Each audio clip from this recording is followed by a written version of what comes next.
The spawn trigger is one of the most useful triggers in Geometry Dash's editor, but nobody seems to understand it, especially the remapping page, which is incredibly powerful.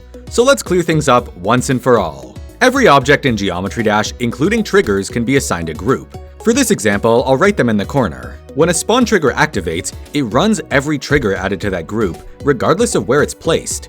This is called spawning. The triggers have to be set to spawn triggered, and optionally multi-triggered to make it run more than once.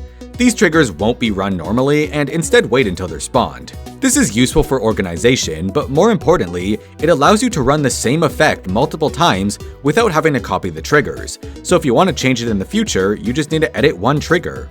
Additionally, triggers like touch, collision, event, random, and more all work like spawn triggers when their condition is met. If you enable spawn order, the triggers will activate from left to right as if you pass through them. And if you spawn the same group at the end, it'll loop infinitely until you target it with a stop trigger. You can also make a loop by spawning 2 or more groups back and forth as long as it runs after a delay, which you can configure with this slider. But the most useful feature is on the second page, which is spawn remapping. When you remap a group, like from 2 to 3, it'll activate the same triggers, but every mention of group 2 will be replaced with group 3. This means we can run the same effect on multiple groups at different times with just one set of triggers.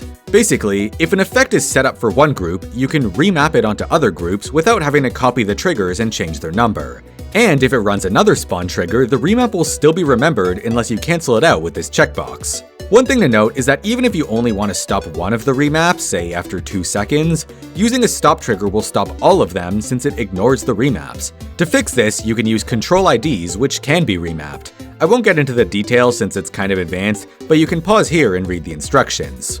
I know this all sounds super complicated, but in a nutshell, the spawn trigger allows you to make some really cool things with just one set of triggers. It works like a function in programming where each remap is an argument.